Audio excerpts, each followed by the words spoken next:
Hello everyone, welcome back to the economics series. Last class में हमने समझा था कि इकोनॉमिक्स क्या है और इसके दो मेन ब्रांचेस माइक्रो और मैक्रो इकोनॉमिक्स क्या हैं। और आज की क्लास में हम जानेंगे कुछ बहुत ही इंपॉर्टेंट बेसिक टर्म्स जो पूरे इकोनॉमिक्स सब्जेक्ट की फाउंडेशन बनाते हैं। तो चलिए बिना समय गवाए सीधे टू द पॉइंट शुरू करते हैं।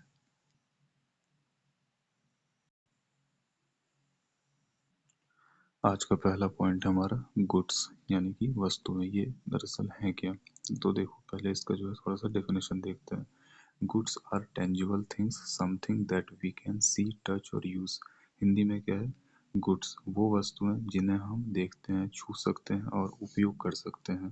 सीधी सी बात है। तो उससे जो है हम लोग गुड्स कहते हैं। उदाहरण क्या है इसके? कुछ फूड्स, खाना, क्लॉथ्स, कपड़े, बुक्स, किताबें, मोबाइल फ़ोन, ये सब गुड्स हैं। इसको अगर मैं थोड़ा सा डिटेल में समझाऊं तो गुड्स क्या कहलाएगा कि देखो, जब हम गुड्स की बात करते हैं तो हम ऐसी चीज़ों की बात कर रहे होते हैं जो फिजिकली मौजूद हो, यानी कि भौतिक रूप से मौजूद हो, यानी जिन्हें देखा, छुआ और इस्तेमाल किया जा सकता हो। लेकिन हर चीज़ जो हमें दिखती है वो गुड्स नहीं होती। इकोनॉमिक्स में गुड्स तभी मानी जाती है जब उसमें मेनली दो गुण हो, दो क्वालिटीज़ हो। पहला, उसमें जो है यूटिलिटी हो, यानी कि संतोष देने की क्षमता हो, यानी कि जो ह्यूमंस हैं उनको जो है सेटिस्फाई कर सके, तो संतोष देने की क्षमता हो, उसको जो है पहला गुण यूटिलिटी बताया जाता है। दूसरा क्या है? और वो स्कार्स हो, यानी सीमित हो, बहुत ज़्यादा ना हो। तो ये दो क्वालिटी हो गई। और इसको कुछ उदाहरण से भी हम समझ सकते हैं। जैसे हवा हर जगह है पर इसे गुड्स नहीं कहा जा सकता, क्योंकि ये स्कार्सिटी में नहीं है, ये बहुत ज़्यादा है। ये कमी में नहीं है, ये बहुत ज़्यादा है।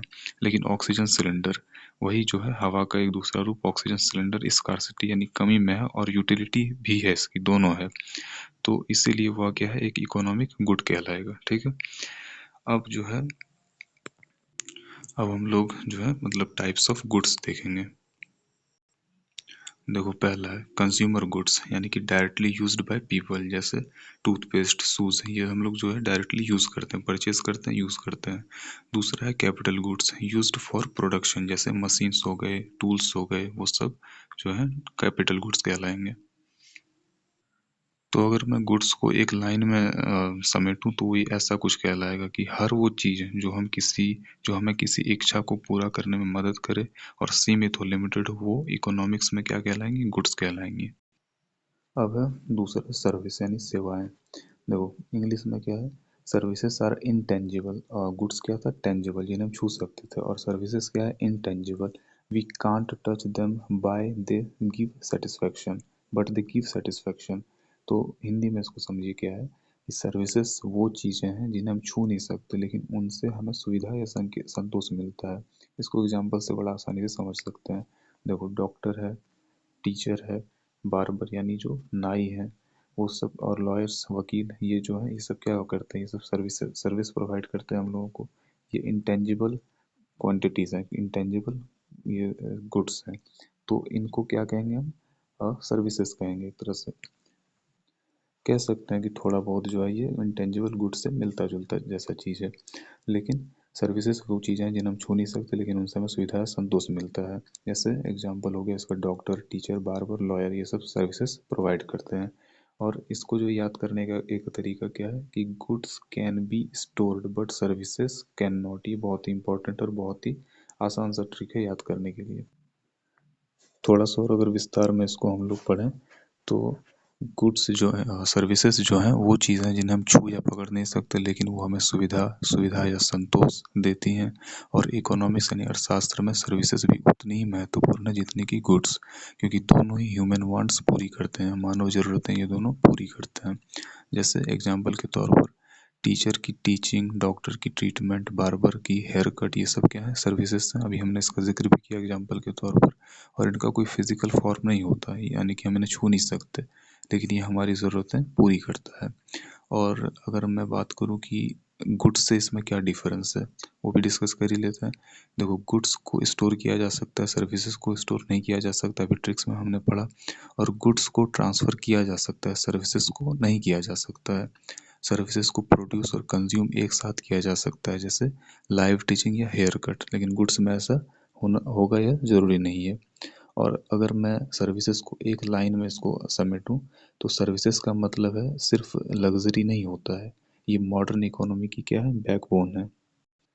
और इन्हें बैकबोन इसलिए कहा जाता है क्योंकि जो भी देश बहुत ज़्यादा जीडीपी में आ गया, इकोनॉमिकली बहुत ताकतवर है, उनका जो सर्विस सेक्टर है, जैसे यूएस हो गया, यूके हो गया, यूरोपियन यूनियन, ये सब जो है इनके सर्विस सेक्टर जो है बहुत मजबूत हैं, इसलिए।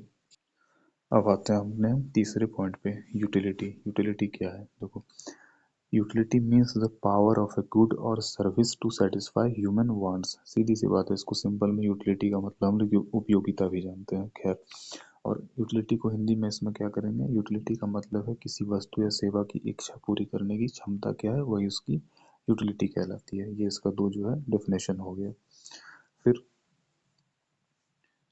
एग्जाम्पल, इसका एग्जाम्पल ये है कि पानी से प्यास बुझती है, इसलिए उसमें क्या है, यूटिलिटी है। लेकिन अगर कोई व्यक्ति पहले से पेट भर के पानी पी चुका है तो उसके लिए तत्काल उस समय जो है पानी की यूटिलिटी क्या हो जाएगी, जीरो हो जाएगी। यानी कि हम देख सकते हैं कि यूटिलिटी जो है वो डिपेंड करता है इच्छाओं पर। और एक कॉन्सेप्ट है बहुत अच्छा कि utility is not equal to usefulness. ये ध्यान में रखना आप लोगों को, utility is not equal to usefulness. जैसे सिगरेट यूजफुल नहीं है, पर हो सकता है किसी स्मोकर के लिए, हो सकता है कि होगा ही, किसी स्मोकर के लिए वो एक यूजफुल जो है थिंग्स है। तो इस तरह से हम देख सकते हैं यूटिलिटी डिपेंड करता है इच्छाओं पर। और एक बात इसमें और भी जोड़ सकते हैं कि यूटिलिटी जो है सब्जेक्टिव होती है। जैसे जो चीज़ मेरे लिए उपयोगी है वो आपके लिए उपयोगी हुई है अभी ज़रूरी नहीं है। जैसे एक किताब स्टूडेंट के लिए उपयोगी होता है, पर जिसने पढ़ाई छोड़ दी उसके लिए ज़रूरी बिल्कुल नहीं है। और इसको भी अगर हम समराइज करें तो यूटिलिटी हर व्यक्ति के अनुभव, समय और परिस्थिति पर निर्भर करती है, और यही जो है इकोनॉमिक्स को मानवीय विज्ञान बनाती है। नंबर 4 पे आता है हमारा वैल्यू। देखो, value means the worth of a good or service in terms of money और इम्पोर्टेंस। यानी कि वैल्यू का अर्थ है किसी वस्तु का मूल्य या महत्व, जिसे आमतौर पर पैसों में मापा जाता है। सिंपल है। एग्जाम्पल के तौर पर एक डायमंड यानी हीरा और एक गिलास ऑफ वाटर दोनों ज़रूरी हैं। अब डायमंड जो है ज्वेलरी के लिए ज़रूरी होता है, गिलास ऑफ वाटर सीधी बात है पीने के लिए, प्यास बुझाने के लिए ज़रूरी है। लेकिन मार्केट वैल्यू डायमंड की ज़्यादा है, इसे कहते हैं पैराडॉक्स ऑफ वैल्यू। लेकिन मार्केट वैल्यू डायमंड की ज़्यादा है, सिंपल सी बात है, ज़्यादा है। और इसे क्या कहते हैं, पैराडॉक्स ऑफ वैल्यू कहते हैं। और ये बात जो है एडम स्मिथ ने जिक्र किया था। एडम स्मिथ के बारे में हम लोग पिछली क्लास में पढ़ चुके हैं। इसके साथ साथ यह भी यहाँ पे जानना ज़रूरी है कि इकोनॉमिक्स में वैल्यू के दो रूप होते हैं। एक जो होता है वो होता है वैल्यू इन यूज़, यानी कि जो हमें उपयोग और संतोष दे, जैसे पानी। और दूसरा होता है वैल्यू इन एक्सचेंज, जो हमें बाजार में दूसरे गुड्स से बदली जा सके, जैसे सोना, डायमंड, ये सब हो गया। और इसके बाद जो है हमारा क्या था, पैराडॉक्स ऑफ वैल्यू। जैसा कि उन्होंने, एडम स्मिथ ने बताया है कि पानी जीवन के लिए ज़रूरी है लेकिन उसका मार्केट वैल्यू कम है। वहीं डायमंड ज़रूरत नहीं पर उसका वैल्यू बहुत ज़्यादा है। और इससे हमें क्या समझ में आता है कि स्कार्सिटी यानी कमी किसी चीज़ के वैल्यू को तय करने में एक बहुत बड़ा फैक्टर है। ठीक, अब इसको जो है एक जरा सा समराइज फिर से कर लेते हैं वैल्यू को। किसी वस्तु की असली कीमत उसकी ज़रूरत और उसकी कमी दोनों से मिलकर तय होती है, यही है किसी वस्तु की वैल्यू। नंबर 5, अब है हमारे पास वेल्थ यानी धन। Wealth means all those things that have value, utility and transferable. ध्यान रखना इसमें तीन चीज़ें हैं। Wealth means all those things that have value, utility and are transferable. ठीक है, यानी कि उन सभी वस्तुओं को वैल्यू कहते हैं जिनमें यूटिलिटी हो और जिन्हें एक व्यक्ति से दूसरे व्यक्ति को स्थानांतरित किया जा सके। उदाहरण के लिए कार, हाउस, मनी, ये सब क्या है, वेल्थ है, धन है। तो कार को हम जो है किसी को ट्रांसफ़र भी कर सकते हैं और उपयोगिता तो उसकी है ही, उसी तरह घर है, उसी तरह पैसा है। लेकिन हवा या सूरज की रोशनी वेल्थ नहीं मानी जाती क्योंकि इसे जो है ट्रांसफ़र हम लोग नहीं कर सकते। और एक सबसे इम्पोर्टेंट बात जो यहाँ पर ध्यान में रखनी है कि देखो, जो इकोनॉमिक्स है उसमें वेल्थ सिर्फ पैसे नहीं होती हैं, ठीक है। वो रियल एसेट्स हैं जो सेटिस्फैक्शन या प्रोडक्शन में काम आती हैं। ठीक, जैसे कार, मनी, हाउस और कोई और ज्वेलरी हो गया, ये सब चीज़ें इसमें आपको एग्जांपल में जोड़ सकते हैं। और इसको जो है हम लोग फिर से समराइज करेंगे कि हर वेल्थ एक गुड है लेकिन हर गुड वेल्थ नहीं, यानी हर धन जो है एक वस्तु है हमारे लिए, ठीक है, लेकिन हर धन वस्तु जो है वो धन नहीं होती है। अब छठे नंबर पर आते हैं। छठा है हमारा कैपिटल यानी कि पूंजी। Capital means the part of wealth which is use to produce more wealth. ध्यान रखना, सिंपल सी बात है। कैपिटल वो वेल्थ है, वो धन है जिसका इस्तेमाल और ज़्यादा वेल्थ बनाने में किया जाता है, उसको हम लोग क्या बोलेंगे, उसको हम लोग कैपिटल बोलेंगे। एग्जाम्पल्स क्या है, मशीन्स, टूल्स, बिल्डिंग्स, ये सब कैपिटल कहलाते हैं क्योंकि ये सब क्या है, उत्पादन यानी प्रोडक्शन को बढ़ाते हैं। सीधे तौर पर कहें तो कैपिटल हमेशा क्या होती है, प्रोडक्टिव होती है, ठीक है। और दूसरा, इसमें कुछ तीन मुख्य बातें जो है ध्यान में रखनी चाहिए हम लोगों को कि यह जो है मैन मेड होता है, इंसान बनाते हैं कैपिटल को, ठीक है, ह्यूमन मेड होता है।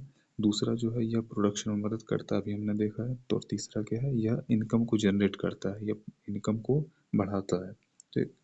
और अगर इसको हम लोग समराइज करें तो ये होगा कि कैपिटल स्टैटिक नहीं होता या स्थिर नहीं होता, वो हमेशा कुछ नया पैदा करता है और यही उसे वेल्थ से अलग बनाती है। ध्यान रखना है कि वेल्थ एक चीज़ है और कैपिटल एक चीज़ है। कैपिटल क्या करेगी, वेल्थ को और ज़्यादा बढ़ाएगी, ठीक। ये सिंपल सी इसमें बात है। अब हम लोग आते हैं अपने 7वें नंबर पे, investment. Investment means using money or resources to create future income or profit. Investment का क्या मतलब है, अपने संसाधनों या पैसों का इस्तेमाल भविष्य में आय या लाभ कमाने के लिए करना, वही है इन्वेस्टमेंट, यानी कि निवेश, खर्चा करना। तो एग्जांपल क्या है इसका, किसी कंपनी के शेयर्स खरीदना, ठीक है, एक तरह से हम लोग क्या करते हैं, निवेश करते हैं, खरीदते हैं तो शेयर्स खरीदते हैं तो, या नई मशीन लगाना, ये दोनों क्या है, इन्वेस्टमेंट है। मशीन लगाएंगे तो कुछ वो प्रोड्यूस करेगा और हम लोग कुछ उससे बेनिफिट कमाएंगे, तो इस तरह से इसको हम लोग इन्वेस्टमेंट कहेंगे। और यहाँ पर यह बात भी ध्यान में रखना है कि इन्वेस्टमेंट भी दो टाइप का होता है। एक तो होता है जिसको हम लोग बोलते हैं रियल इन्वेस्टमेंट, ठीक है, जैसे कि रियल एसेट में इन्वेस्टमेंट, जैसे मशीन्स हो गया, बिल्डिंग हो गया, ये सब में इन्वेस्टमेंट। और एक होता है फाइनेंशियल, ठीक, जैसे शेयर्स खरीदना और बॉन्ड्स खरीदना, म्यूचुअल फंड्स में इन्वेस्ट करना, ये सब हो गया फाइनेंशियल इन्वेस्टमेंट। और अगर इसको मैं समराइज करूँ तो क्या कहलाएगा, ये हर इन्वेस्टमेंट में रिस्क होता है पर वही रिस्क ही फ्यूचर ग्रोथ की जड़ है, सिंपल सी बात। तो इस तरह से हमारा इन्वेस्टमेंट भी खत्म होता है। अब हम लोग इन सातों पॉइंट्स को जो है थोड़ा सा समराइज कर लेते हैं और इस तरह से हमारा जो है यह वीडियो खत्म हो जाएगा। देखो, आज हमने क्या क्या सीखा, गुड्स और सर्विस में क्या फ़र्क है, और यूटिलिटी वैल्यू से कैसे जुड़ी है, वेल्थ और कैपिटल में क्या संबंध है, और इन्वेस्टमेंट असल में क्या होती है, ये सब हमने सीखा। देखो, ये सारे टर्म्स जो है बार बार इकोनॉमिक्स में यूज़ होंगे और इसलिए इनकी क्लैरिटी बहुत ज़रूरी है। और मेरा वही काम है फ़िलहाल कि मैं शुरुआत के जो 10 वीडियोज़ हैं, जो फेज 1 है हमारा, मैं उसमें जो है आपका बेसिक्स क्लियर करा दूंगा। तो इस तरह से हमारा जो है सेकंड क्लास भी ख़त्म होता है। अब थर्ड क्लास में हम डिस्कस करेंगे टाइप्स ऑफ इकोनॉमिक एक्टिविटीज़ की। प्रोडक्शन यानी उत्पादन क्या है, कंजम्पशन उपभोग, और डिस्ट्रीब्यूशन वितरण क्या है। तो ये जो है हमारा नेक्स्ट डे का टारगेट है। देखिए, ये जो मेरा सीरीज है इकोनॉमिक्स की, वो उसमें 50 वीडियोस रहेंगी। फेज 5, टोटल 5 फेजेस हैं फेज 1 में, और फेज 2, इस तरह करके फेज 5 में जो है 10-10 क्लासेस हैं। तो 50 वीडियो इकोनॉमिक सीरीज है ये। बेसिक से एकदम पढ़ाऊँगा और एडवांस तक इसको हमें करना है साथ में। तो इसको आप, चैनल को आप प्लीज़ सब्सक्राइब करें, लाइक करें, शेयर करें, और शेयर उन लोगों के साथ जिनको इकोनॉमिक्स में दिक्कत होती है, जो जेनुइनली पढ़ना चाहते हैं। Thank you for watching.